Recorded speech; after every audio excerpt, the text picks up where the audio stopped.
Do it. Lucas, thanks for making the time, man. Really love obviously like what you're doing with pods and it's helping me on the side monetize this thing. So you're doing something great for the content creators on Farcaster.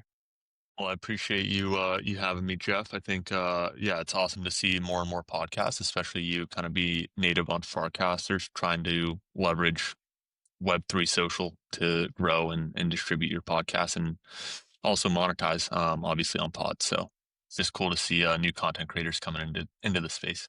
For sure. No, it's been exciting. I've only been on for a couple of months. I think I started back in April. Um, and just seeing all of the people, the reception of uh people like yourself just reach out and be super helpful. It was a very simple onboarding. I am not technical at all, but for you and the rest of the pods team to be able to like walk me through being like a hosted podcast on the platform was super easy. So this is kind of like a shameless plug for anyone out there that is curious about making a podcast or afraid to do it. Like reach out to the pods team. They will definitely help you out.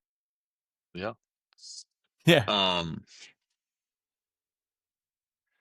no, I mean, I think it's been cool overall, and yeah, we've obviously had just tons of podcasts come to us over the past few years, and yeah, I mean, some people have said that the money that they've made from pods is like changed their life, or even bought stuff like paid for an event or paid for merch to give out to the community. So it's just cool to see the thesis play out in action, and yeah, obviously a ton of creators like yourself have chewed some glass to help us out, but it's been all super valuable and a great experience overall.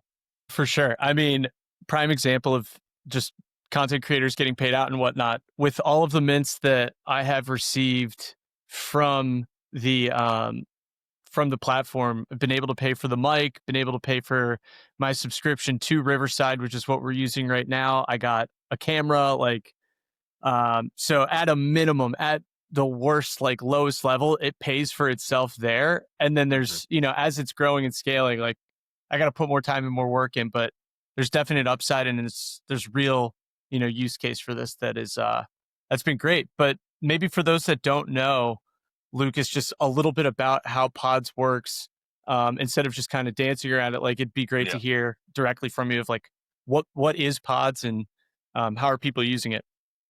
Yeah. So Pods is effectively this way to publish your podcast on chain, specifically as an NFT under an 1155 contract. But what it allows us to do is really just allows any podcast to start monetizing or have the surface area to monetize their episodes directly from their fans from day one, no matter their audience size, whether you have one listener or a million. You can actually leverage pods to start monetizing your podcast and earn some money directly from your fans. And through it, you actually get to build a social graph or like a leaderboard of your biggest fans. So you can start to understand the individuals behind your audience. And then through that, because both of you guys have like an Ethereum address, you kind of establish this bi-directional value exchange or relationship between fans and creators where you can reward them with different things, whether it's an airdrop or token gated access to a group chat, or maybe they can vote on, your next guest or anything like that. So it really provides the primitives for content creators, specifically podcasts, to start monetizing from their fans and then being able to reward and engage those fans in a new way that wasn't possible before. And we launched about almost 2 years ago in October, September, and yeah, we brought about 150 something podcasts on chain. We've helped them generate over $1.5 million in net revenue for them. So it's just been an awesome journey. And I think that's been across almost 4,000 episodes being published on the platform. So we publish probably 50 to 80 episodes every week from different crypto podcasts. And yeah, it's been a great experience overall. And yeah, it's all I can say. Yeah, no, I mean, there's a lot to unpack even. Thank you for the like, you know, high level overview of pods. I think that's super helpful. And even in that, I'm like learning. One of the things like unfortunately I have not utilized the leaderboard as much as I should. But that's like a great call out. I think that's a tool that um definitely lets you have the opportunity to interact with your audience and supporters. So yeah, I got to get on the airdrops. Maybe I need to start a token or something. I don't know, but TBD. But no, one of the things that's been really cool is being a witness to being like, first off, I started this podcast because of pods. Like I had Mhm. no intention of starting a podcast, but then I saw the opportunity for distribution of like what you're trying to. So I started the channel first of Startup Radar. And then Yeah. because I saw the opportunity that pods was offering, I was like, why not give it a shot? So kudos to you. And then also it's crazy. Like I'll reach out to friends that do have podcasts in the crypto space that are unfamiliar with pods. And when Mhm. I told them the amount of, revenue that's generated off of having this podcast on pods, they're like dude, shut up. There's no way. And it just goes to show the need for what you are providing. Yeah. Yeah. I think a lot of people still kind of sleep on-chain media as a monetization method. And I think Zora's really brought it maybe more to the front and center of the crypto narrative. Obviously, they're taking a different approach with coins, but I think there's room for both of them, and really just showcases the power of like what you can do when you bring media on chain, which is give everyone a way to natively monetize directly from fans. So, Totally. No, and that's one of the things that I've been, wrestling with myself is like, okay, getting a content coin. If you do not have like a ton of distribution or like a following, mhm, it's really difficult to like generate something off of that. mhm, So that's tough. So it's like, do I start doing that? Do I not? But then I look at the alternatives that like Pods offers. Having it just be something that is minted, it is a simple transaction where your audience can support the content creator in a very like in a manner that is not speculated. I mhm. think that's been tough to wrap my head around, and hopefully there are solutions there for it. But yeah, it's been really tough for me to get around content coins. I don't know if you all have explored that. Curious to hear Yeah. like your perspective on that. Yeah, I mean, I think for one, it's a great innovation, or at least a stat or a shot on net. I think my honest take is that on the content level, I think it's a little, it doesn't make sense to me, especially for podcasts, just because content is ephemeral, right? You kind of only have that quick moment in the spotlight. And in an ERC20 format, I think that ephemerality, if that's even a word, translates into the coin going to zero. Um, and I don't think fans want to lose 99% of what they support the creator with. And then on top of that, I don't think it's the best mechanism for monetization, in the sense of, if I buy $100, let's just compare NFTs to coins in this on the content level. If I buy $100 worth of your NFTs on pods, like, you earn like $70, $80 of that after the platform fee. If I buy $100 of your episode on Zora, uh, that $100 really translates to $1 to $2 in earnings for you. So just the earnings power on an NFT versus a coin is drastically different. Um, and then Yeah, so I think, like, just that difference right there is a pretty stark difference, in combination with, like, how content is ephemeral. Like, if you took the biggest, chocolate rain YouTube video, and you had coined that, back in 2007 or 8 or whatever it is, the market cap of that coin today would probably be close to 0, because no one really cares about it, even though it's generated millions and millions of views. Um, so I think that's kind of my area of reservation around content coins.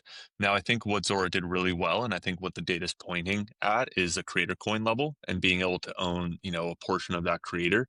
And I think they did a good job with tying back the content coins into that, like, creator, and like that infamous flywheel that everyone's talking about on Twitter. They did a good job with that. And yeah, so that's my take, is like, on the content level, I still firmly believe NFTs are probably the better mechanism for creators in the long term. But I don't think it has, NFTs right now don't have that, like, sexiness of, um, number go up, right? And that speculative behavior that's going to drive people to buy it, which is a double edged sword, at the end of the day. But yeah, I think the creator coin level is definitely more interesting and something that, we're trying to figure out, what the best plan of action is for that. But I think if you could almost tie in that flywheel and replace the content coins with NFTs, I think there might be something there. And I know a couple people trying to think about that relationship, but that would be my hot take. Is it's a great innovation and it's a great way. And obviously Zora is succeeding really well right now. But I just think over the long run, NFTs are a better mechanism for monetizing on the content level than a coin. Yeah, I completely agree. I look at it like this, like, if I'm a content creator, that creator coin is going to be in perpetuity as long as I'm creating Right. content, right? Like, so if Hmm. that's the case, you can speculate on the real intrinsic value is like how popular, if I'm a content creator, how popular is my content going to be? Hmm. So that's something you can speculate. But to your point, and I know I'm kind of reiterating here, but if I have content, I post it and it has a token on it, it will inevitably go to zero. I mean, Hmm. like, and how does that truly support the content creator that put that content out there? Because what you're faced with is this controversy of, if I put this content out there and I rely on monetizing a coin that's attached to it, well, Hmm. then it's either I have to rug my entire audience that's supporting me, or there's someone else that's out there that could randomly be a bot and just Hmm. sell at the top, liquidate everything. So both the fans and the content creator lose. So Yeah. I think that NFTs solve that problem of, like, if you want to support the content creator that doesn't have a token, then Hmm. just go buy the NFT that is affiliated with the content. So that's where I really do appreciate pods. Like, it may not be as sexy and number may not go up for the audience, but Hmm. it is a direct way for people to be supported that are Yeah. trying to put content out there.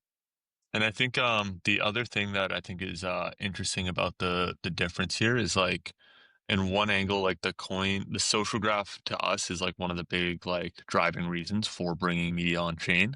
And I think when you kind of eliminate the speculative behavior of bringing content on chain via like a forever edition NFT, so it's like it's always open to mint forever. There's no secondary market. You get a much clearer picture of the social graph and the actual fans that want to be there versus like a coin. You're going to have like a lot of mercenaries or snipers or people just buying it because, they're speculative. And I think that social graph gets a lot more noisy with a coin versus an NFT. And for us, like that social graph is like one of the driving reasons or one of the key points for why you're bringing media on chain is to identify the individuals that care about your content and their level of affinity for you as a whole. And I just think in a coin model, it's much more difficult to kind of see through the noise of all the speculation, all the money making, all the mercenary activity happening. So let's talk about the social graph component of pods and how that has been a benefit. So for, I guess, like, for someone that's like, okay, why Farcaster? Okay, I'm on Farcaster now. Why pods? Hmm. That, and this is really for people that are on X that have not explored Web3 social. Hmm.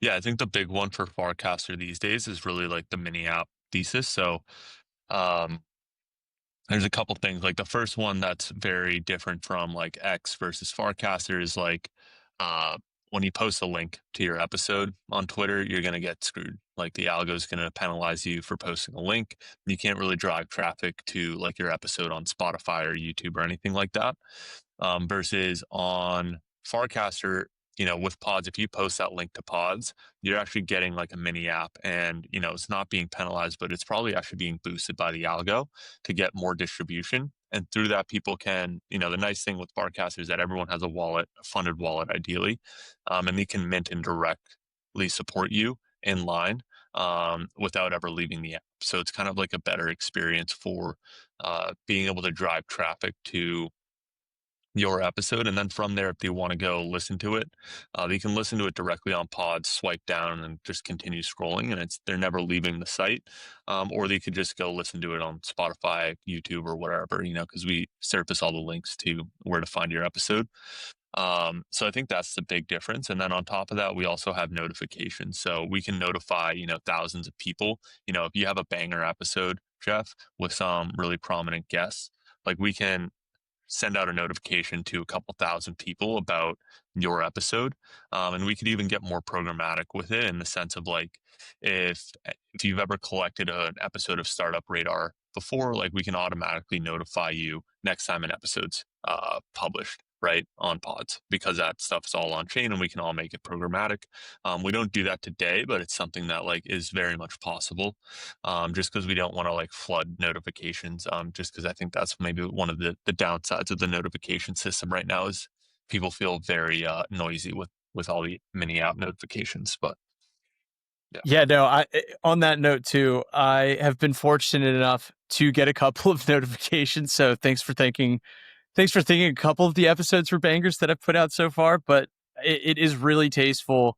Um, the fact that I do not get a lot of pods notifications. I subscribe, like, there are podcasts that I listen to outside of like Startup Radar. And I do look for those notifications. And I think you guys have mastered it so far. Hmm. Really curious because, like, as an entrepreneur or someone that's like thinking, oh man, this is an awesome way to monetize from a pod's perspective. Like, you could do so many cool things. Hey, if you want to get featured, if you want to have that notification out, you could put a price tag on it. And I think Hmm. people would definitely pay for it. So it's cool that you guys have handled it in the way that Hmm. you have so far. Hmm. Yeah, it's definitely interesting, and it kind of maybe leads to the next part of the conversation of how creators are definitely willing to pay for distribution, right? And we have that system right now where like if you sponsor an episode on Pods, i.e., you give out tokens in reward for minting an episode, your episode will like prioritize your notification. And that's kind of one of those instances where we saw like creators are willing to pay for distribution. And it's definitely something that we're thinking more deeply about now. Yeah. Even today, before this episode's launching, I just put out through Startup Radar's handle and my own. I just said, look, I shout out to Tippin as well. Tippin has been giving me allocations to reward my audience. And so I just said, look, I'm taking the full tranche, and whoever refers me to the next founder or startup that hasn't been on the show, I'm going to tip you out. Therefore, like, like, I want to give my audience money. I want to pay Hmm. them. They support me. I should give back to them in like an effective way. So I think, without further ado, I'd love to learn more about some of the next steps that Pods is taking to help with distribution. If you'd Hmm. like to go into that. Yeah, for sure. Um, so one of the things, we shipped like the new Pods homepage. We felt like that was like a really good culmination of like V1 of Pods. It's like, okay, creators can go and monetize. There's a really good discovery engine behind it. You kind of get everything that we needed. And it gave us the opportunity to just kind of take a step back from like being deep in Pods V1, let's call it, and like think about, look, if we were to rebuild this from the ground up today, how would we do it and what would we be doing differently? And one of the interesting things is like, uh, we probably should be focusing more on distribution and growth and providing tooling for creators to get distribution and get growth in the sense of like if I have if I'm a podcast today and I have 100 listeners on every episode, and you know, you probably actually rather focus on growing that audience to 10,000 people than monetizing, the 10, $20 from the fans that, care about your content today. So that was really like one of the driving reasons of like, okay, let's focus on growth and distribution because we have all these podcasts. They're all able to monetize a little bit or really well in some cases. But, all of them are actually in the market for growth and distribution and growing their audience. And they're all kind of stuck with it. And more specifically, it's like we were doing a bunch of user research, creator research, and you know this, but you probably have 10 tools that you're using in the pre-publishing phase, whether it's the Riverside that we're on right now, to the editing software, to using a hosting provider, to post it. You have all these tools that you're using. You're maybe even mixing some AI, some chat GPT in there. What we realize is that none of the creators are using anything after they publish, right? The post-publishing tool stack is like wide open in the sense of like, great, I published my podcast episode, I tweeted it out, let's see how it does. And like, they're not doing anything beyond that because there's really not a lot of tooling to help you with that. And we wanted to, almost like see if we could add in a tooling for you after your post publishing step. Like, okay, I just published. how do I get this everywhere? How do I get this in front of everyone? And that's kind of where we're going. And if you think specifically about a podcast today, it's like, how do you grow a podcast in its short form content, right? You're posting on Instagram, you're posting on TikTok, you're posting all these clips everywhere. Um, just to try and get new viewership on those platforms and to get new eyeballs to your listeners or like to your podcast. Um, and there are some like people doing this today, like a WAP is a big kind of platform right now that's almost incentivizing people to clip your content and post it. The one issue with that is like the payments infrastructure is archaic and they're like using like a WAPS payment thing and you get credits and you get paid after 48 hours. And like you can actually probably just streamline a lot of that by bringing payments on chain. So really all this is to say is like, how can we start to incentivize your community or like when you publish an episode, can you have an army of people that are ready to clip your content and start posting it everywhere? And you kind of already see this, right? And this is like where WAP slots in. Of like, if you start scrolling TikTok or Instagram, you come across, random podcast clips from some random account that you're like, why is this person posting like a Joe Rogan episode or whatever? And it's because they're getting paid on the back end to be posting that content, and they're getting paid enough where they're incentivized to go and create like the Joe Rogan clips channel, right? And they're just going to post Joe Rogan content all the time, build that audience and build that following and get your brand recognized by more people. So really the thinking is like, how can we bring that stuff on chain and how can we decentralize that army of clippers in a new way? So that's kind of where we're going with this next set of tooling for pods. There's a couple of things I want to touch on that solves so many problems for me. For example, I think I'm a great case study for this new feature in that I am working multiple things at Hmm. once. I do not have the time to go back through my content of raw footage and find every aha or like great moment that should be clipped and distributed on other platforms. Not to mention, Hmm. I don't use Instagram. I don't have an account. I don't have a TikTok account. I don't have any of those platforms. I like my private space. That's why I'm like only using Riverside. Why I'm only using Farcaster is because like that's just my little comfort zone. I don't need to Hmm. go post on Twitter, etc. But what you're offering is the ability to have that all outsourced. And Hmm. that makes my life so much easier in that, okay, I may not have the budget to hire someone full time, but Hmm. I can, even from like the minting of these pods, like I could take that allocation, dump it right back into the clips feature and say, here's $500, go just shill this, episode that I thought was really good. And then if you Hmm. cut up the content, put it on the multiple platforms that are out there, there's the solution of like like broadening the reach of Startup Radar. Yeah.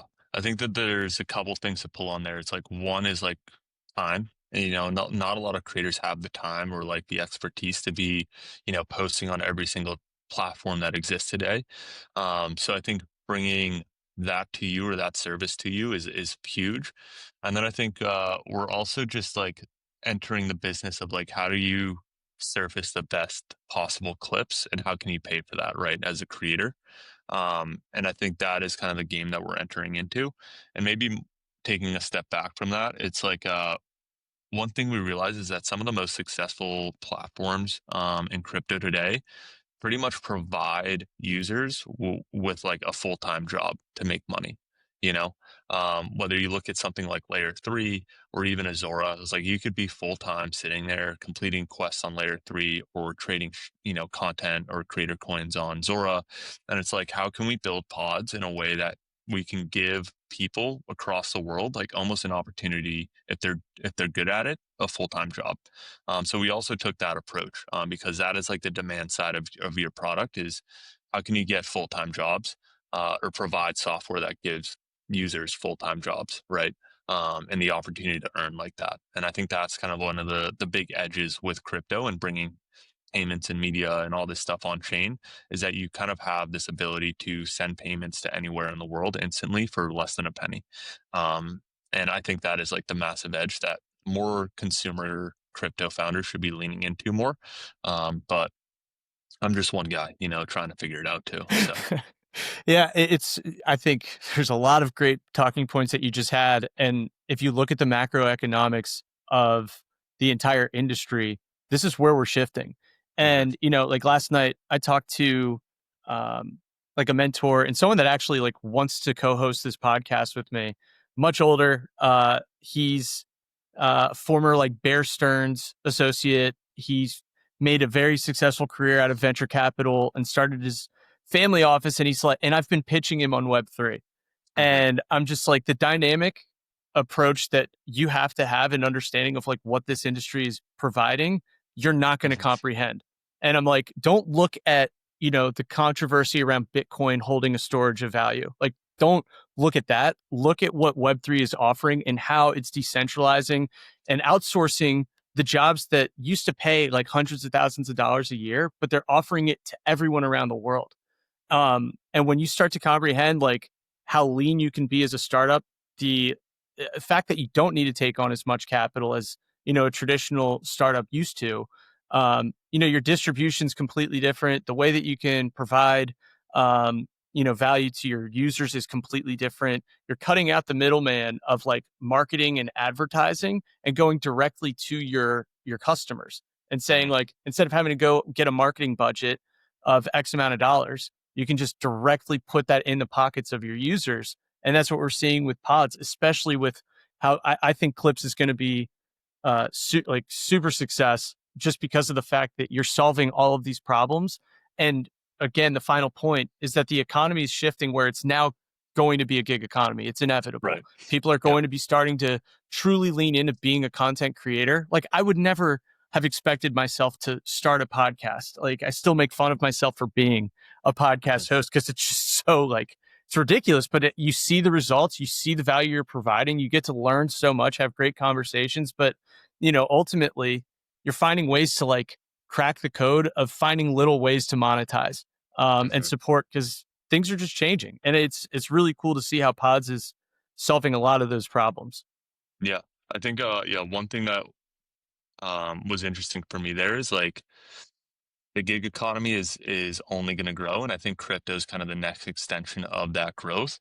And more specifically, it's like kids these days that are graduating high school, they don't want to go to college. They don't want to go get a normal 9 to 5. Like they just want to make money online. And that's kind of what their brains are trained to do right now. Is like that's all you see on Instagram and TikTok is like, ah, I just made 100 bands this month, like selling courses or whatever, bullshit is happening. And like that is like the mentality of the younger generation is like F getting a 9 to 5 job, screw the man. Like I can just go make money online. And they're not wrong in that sense of like there's more and more opportunities than ever to be earning online and earning on chain. And, you know, so just to think of like that is like the market to be operating in right now is like how do you make money online, right? Because that's only going to get more and more. It's going to get bigger and bigger, right? At the end of the day, um, and I think crypto is that next extension of it, where you can really globalize that gig economy aspect and making money online. Because today, most of the Web 2 companies, they're still using the Stripes and like those payment infrastructures that kind of box out a lot of the world. Whereas on-chain USDC stablecoin based payments can happen to anyone anywhere in the world. So you can activate an army of people in Africa or Nigeria or India or anything anywhere in the world. And you actually saw this glimpse last market cycle with Axie Infinity and how it just took over the Philippines. And everyone was just playing Axie Infinity to earn the $4 a day that they need to live. And like, can you find some kid in Manila that can create a awesome clip and pay him $100 for that clip for posting it and getting 5,000 views? You probably can, and that's probably valuable for both parties. So I just think, yeah, this opportunity in crypto in the gig economy almost is massively expanding, and just how can you make money online? And I think stable coins and crypto kind of provide the infrastructure, the rails to really decentralize that and globalize that opportunity. 100%. I think the one thing that you're pointing out that people need to start recognizing is like how much longer are these 9 to 5s going to exist? Hmm. Because it's slowly but surely becoming an archaic model Hmm. where you're going to see more people become entrepreneurs. It's exciting because one thing that has been complained about on a bipartisan level is the fact that corporations are becoming monopolies, and it's killing the mom and pop, it's killing the middle class. Like it's it's all there. And Hmm. I think his name's Chris Dixon. It's the head of Andreessen. Yeah, and he had an awesome discussion where he was talking about there are five major corporations that have like something ridiculous. It was a number that was like mind boggling, like 85% of all like the economy's like internet traffic or internet Hmm. money, like revenue is going to like five companies. Everyone else is just not. Yeah. And I think Web3 solves that issue. And it's again because of this gig economy approach that it has, allowing someone like yourself to create this, and the competition is not really defined yet. Like you're really Yeah. kind of sitting out there in no man's land, providing a solution that's never been really provided. So Hmm. I think we're going to see a lot more of that as time progresses.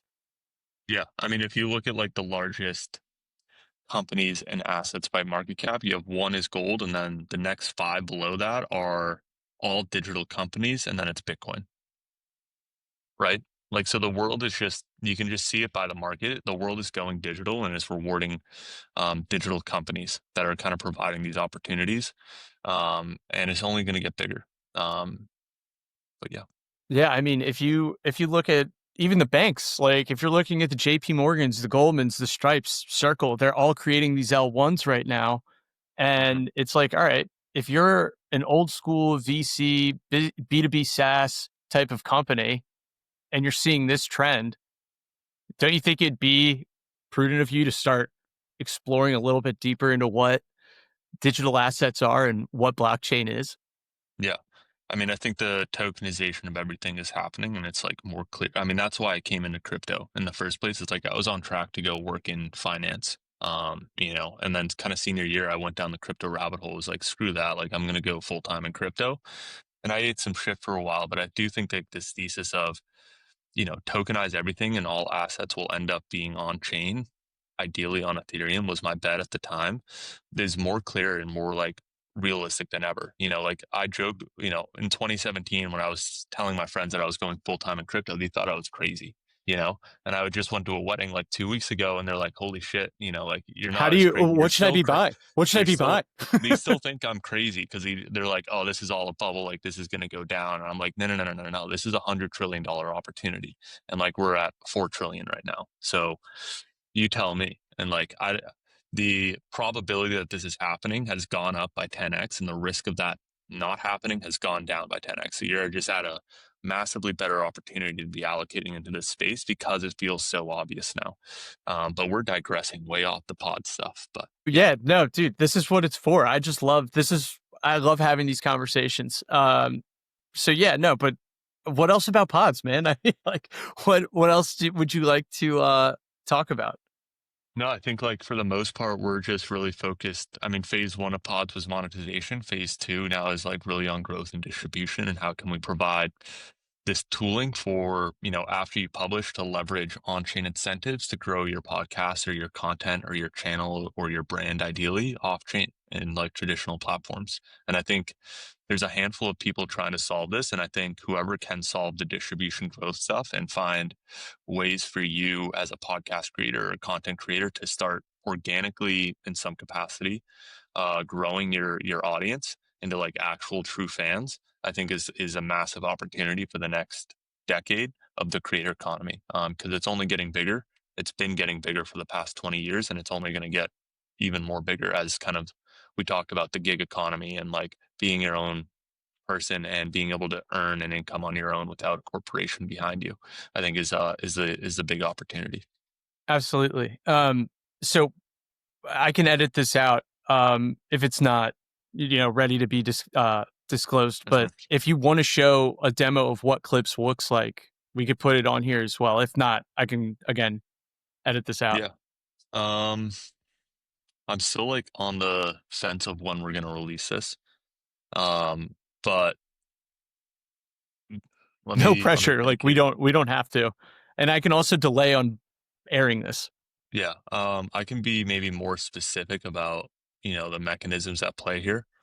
Uh, yeah. So for clips, right? How do we incentivize people to create your, clips for your content? And it's really coming down to like you as a creator allocate some sort of budget, right? Say I got $500. I'm willing to pay $5 for every 1,000 views that you get. Um, you kind of give them the guidelines. You provide like a Google Drive, shared Google Drive with all the assets. So like the MP4 file of the video that you want clipped, maybe some pre-made clips if you've already got those, logos, anything else that you want. And then from there, you go and share that. You post it, you create the campaign. We're working with like an army of clippers already to start providing those clips. And what we do is on the back end, people submit the link to that clip, that piece of content, whether it's on TikTok or YouTube or Twitter or anywhere else.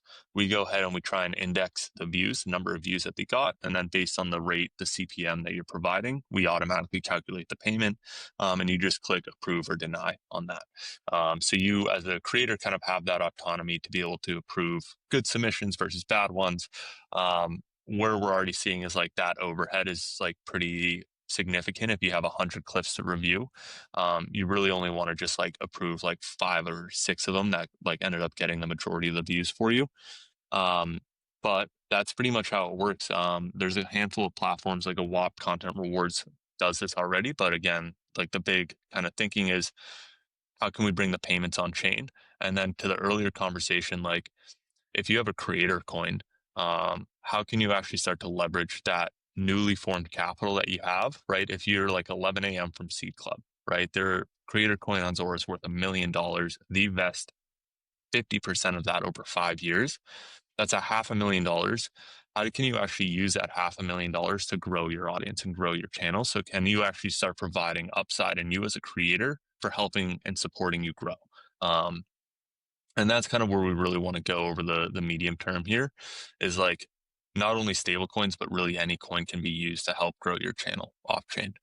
Um, and yeah, what kind of questions do you have, Jeff, as someone that might be trying to create one of these campaigns? So I think great, uh, you know, great talking points here, and thank you for explaining it. I think just to and correct me where I'm wrong here in terms of what the process would look like for a content creator. I am interested in utilizing clips. I have the account. I log in. I see the different campaigns that I can create. I can simply just create a campaign, and then I will immediately get access to your pool of clippers or whatever you're going to Hmm. call them. And then I can put in some parameters and say, here's a Google Drive link filled with all of my raw content, the past Hmm. 21, 22 episodes I've done. Everything's free reign. Feel free to go through my catalogs. If you see something that is pertinent or exciting or just simply good content, clip it, distribute it, and then based on the amount of viewership that is given in that, you will be Hmm. paid out. So and then I also have the ability to set parameters and say, like, for example, if this gets 5,000 views, you will get $5 and set the CPM like at whatever rate that I want. Hmm. Exactly. Yeah, that's the exact flow. And then from there, like if you can imagine, we realized pretty quickly already doing internal testing and like trying the clippers, is like if there's an opportunity to earn, people are going to do it. And now the name of the game is like, how do you surface quality stuff versus and like kind of filter out the noisy stuff? Um, so there's definitely a ton of mechanisms that we want to get in place. Like maybe one is a whitelist, so you can actually just verify, hey, only like these certain people can submit clips. We've also talked to some podcasts that like we have clippers and we have like 2 or 3 people doing this, and like this could almost be a bonus structure for them. So you just whitelist these 3 people to submit your clips. And now you have a bonus structure for those people. If they can make the clip that goes viral on TikTok, they can get that upside, and not just their flat salary or whatever you're paying them. So I think that there's a lot of interesting stuff here. And I think with it, it's like, how can you build your own little personal army of clippers and not like kind of the pure mercenaries that are just clipping everything, which are great in some capacity, but like you probably want to start building a relationship with those like 10, 20 people that are doing the really good job. And how can you reward them? So there's like another angle of like, can we start providing like dynamic CPMs based on your reputation or your quality of submissions, right? So if like you're just brand new to the platform, maybe you're going to get $1 for every 1,000 views. But if you're like a pro and you've clipped 50 episodes of, the startup radar and Jeff has approved all of them. Like you're like a level 99 clipper and you're going to get $5 for every 1,000 views. So do you Uh, have a ranking system that you've already started to internally implement on the Clippers? Yeah, right now it's just a basic like approval rate. So like based on the number of times you've submitted, if Nice. you get approved, you'll have 100%, or like a reject, you'll go down. The way we want to think about it is actually almost like a elo, if you're familiar with like chess or like League of Legends or stuff, where it's kind of like your skill and it can go up or down, or like golf, a handicap, right? Is like another way to think about it. That It's goes awesome. up or down based on, your performance on the last clip or like the last time you played. So starting to provide like those types of mechanisms, I think will be top of mind for us. But we're still in this like early phase of, testing this out, trying to find people that are willing to pay for this. And then, yeah, we can iron out the kinks. But we've been testing this for about a week and a half or so, and we've already Wow. just learned a ton. Yeah. No, because one So of the things, like the pain point for me in all of this is obviously the upside here is endless. The one thing that I'm concerned with is like, well, you kind of you do solve it by having the accept or reject, right? Like that is a huge, like, win because I get to approve what content is being distributed with my like my content. But I think also the one concern I have is like, what's the exposure I'm going to get to these like clippers and editors, and what's going to incentivize them aside from just like the price? Like, is there this thought process here of like, well, if it's shit content, for lack of better words, I'm not even going to bother because I know it's not going to go through. Like, are they taking the time to go through the like catalog of content that's out there, or are they kind of just like, you know what? I'll make lemons out of the lemonade I've been handed, or I will make lemonade out of the lemons I've been handed.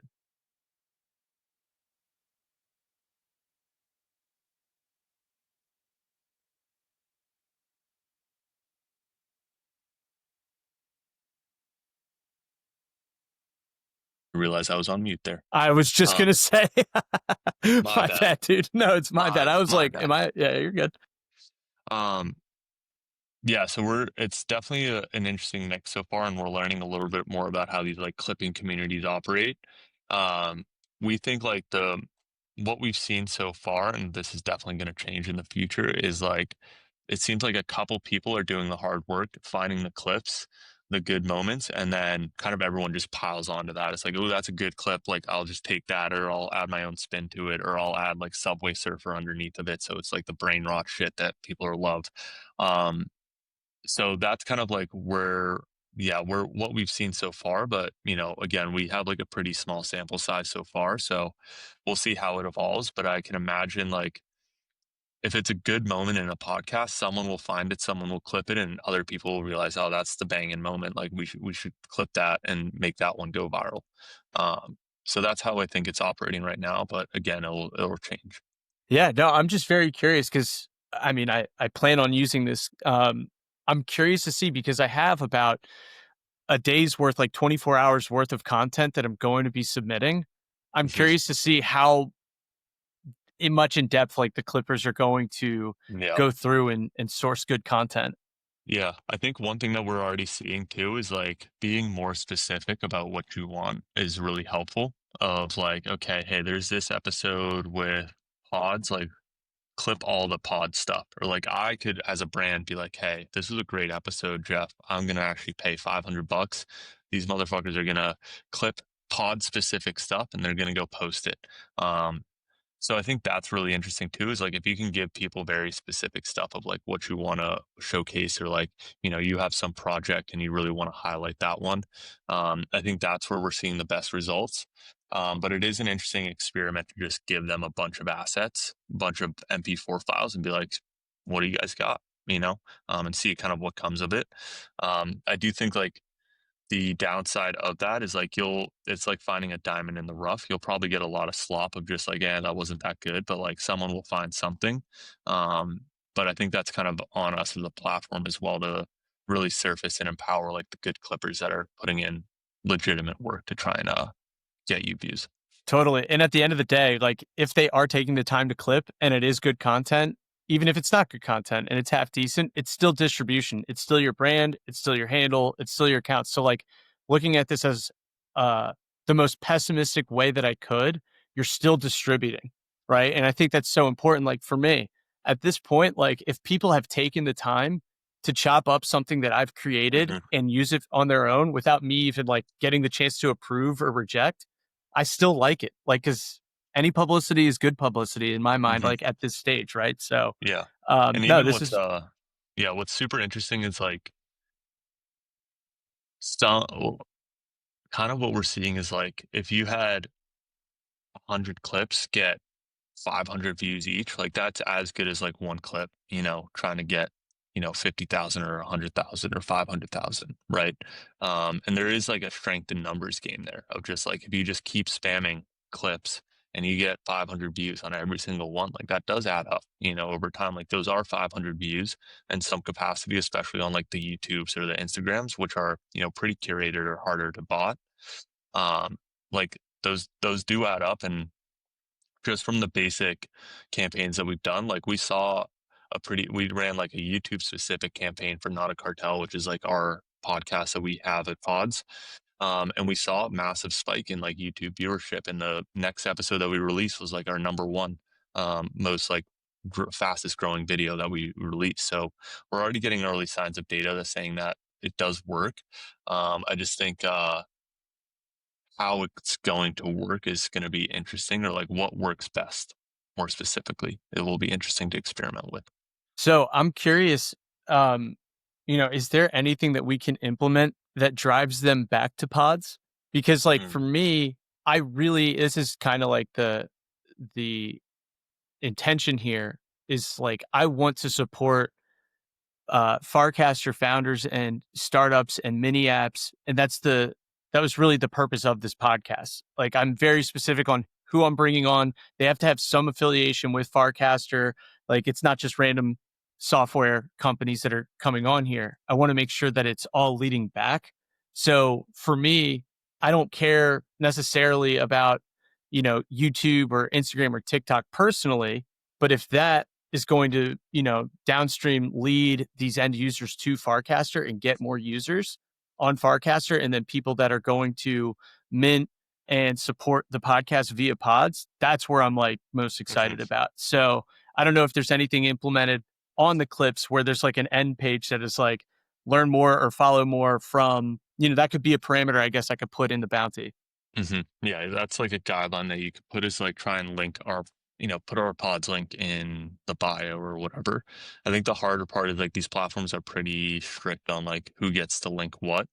And if you're linking people out of their platform, they're not super stoked on it. So yeah, that's definitely the harder part, but ideally, like, the main benefit that you're getting as a creator is just, like, eyeballs and brand awareness, right? And that hopefully over time, if you ran 50 campaigns and spent, $5,000 or whatever over, 6 months, like, those eyeballs would just stack up over time is kind of the thinking.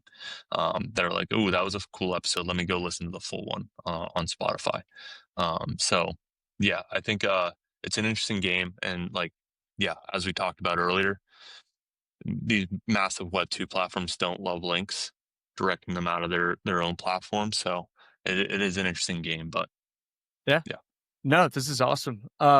Lucas, is there anything else top of mind that we should be on the lookout for pods? When are there any like time frames of when clips will be ready for the public or anything like that? We are hoping weeks. I would say by the end of this month is kind of like our timeline for the clips feature.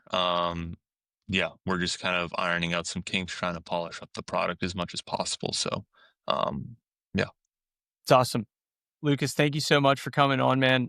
If you could just stay for like 5 more seconds after, yeah, that'd be much appreciated. sick, Awesome, man. awesome, Jeff. Thank you Thanks so much. again. Cheers.